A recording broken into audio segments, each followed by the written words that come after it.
નમસ્કાર, આપ જોઈ રહ્યા છો નેશન પ્લસ ન્યૂઝ. હું છું આપની સાથે હેતલ ભગત. રાજકોટમાં ટ્રાફિક જાગૃતિ માટે 1 માસ સુધી ટ્રાફિક સલામતી માસની ઉજવણી કરવામાં આવશે. રાજકોટમાં 1 માસ સુધી ટ્રાફિક જાગૃતિના કાર્યક્રમ થશે, જેમાં પોલીસ કમિશનર રાજુ ભાર્ગવે બાઇક રેલીથી આ ઝુંબેશની શરૂઆત કરાવી હતી. અકસ્માત ઘટાડવા ટ્રાફિક સલામતી સપ્તાહની જગ્યાએ તારીખ 15 ફેબ્રુઆરી સુધી સલામતી માસની ઉજવણી થશે.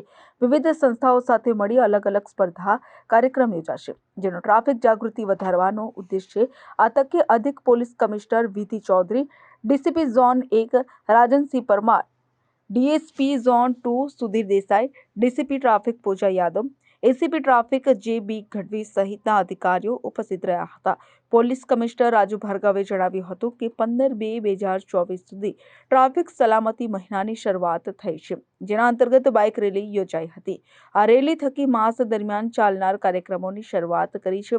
આ 1 માસ દરમિયાન રાજકોટની વિભિન્ન સંસ્થાઓ સાથે મળી પોલીસ વિવિધ કાર્યક્રમો યોજશે.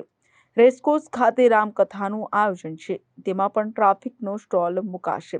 સ્કૂલ કોલેજોમાં જુદી જુદી સ્પર્ધાઓ યોજાશે. શહેરમાં અલગ અલગ જગ્યાઓ પર કાર્યક્રમો યોજાશે. આ 1 માસ દરમિયાન ટ્રાફિક સલામતીના જેટલા વિષયો છે તેનાથી લોકોને જાગૃત કરવામાં આવશે.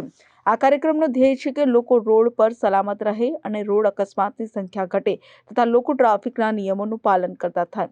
માસ દરમિયાન સતત ટ્રાફિકની ડ્રાઈવો યોજાશે. ઉપરાંત રાજકોટ મહાનગરપાલિકા સાથે સંકલન સાધી રોડ એન્જિનિયરિંગની જે બાબતો છે તે પણ હાથ ઉપર લેવાશે.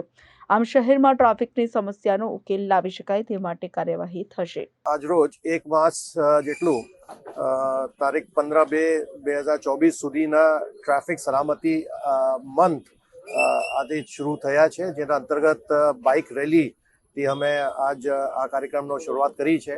આ 1 માસ દરમિયાન રાજકોટના વિભિન્ન સંસ્થાઓ જેમ કે યંગ ઇન્ડિયન છે અને બીજા અન્ય સંસ્થાઓ સાથે વિભિન્ન કાર્યક્રમો યોજવામાં આવશે. 17 થી 24 તારીખે જે રેસકોર્સ ખાતે રામકથાનું આયોજન છે, એના અંદર પણ ટ્રાફિકની સ્ટોલો મૂકવામાં આવશે. સ્કૂલોમાં, કોલેજોમાં વિભિન્ન કોમ્પિટિશન તથા રાજકોટ શહેરના અલગ અલગ જગ્યાઓ ઉપર વિભિન્ન કાર્યક્રમો યોજવાનો આ ટ્રાફિક પોલીસની એના કાર્યક્રમ યોજવામાં આવશે. આ માસ દરમિયાન કોશિશ કરવામાં આવશે કે ટ્રાફિકના જેટલી સલામતીના વિષય છે બધાને લોકોને જાગૃત કરીએ અને ધ્યેય એ છે કે લોગ રોડ પર સલામત રહે, આપણા જે રોડનો અકસ્માત છે એ ઓછા થાય અને લોકો ટ્રાફિકના નિયમો પાલન કરતા થાય. સાહેબ, 1 માસ પછીનો જે આ અમલવારી છે તે કેવી રીતે રહેશે?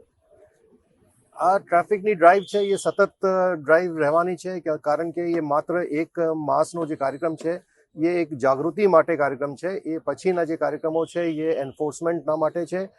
રાજકોટ મ્યુનિસિપલ કોર્પોરેશન સાથે વિભિન્ન જગ્યાઓ ઉપર જે રોડ એન્જિનિયરિંગની બાબતો છે એ પણ હાથ ઉપર લેવાના છે અને અમે ઉમ્મીદ કરીએ છીએ કે આવતા માસોમાં જે રાજકોટ ટ્રાફિકની સમસ્યાઓ છે એના અંદર કંઈ આપણે ઉકેલ લઈ શકાય.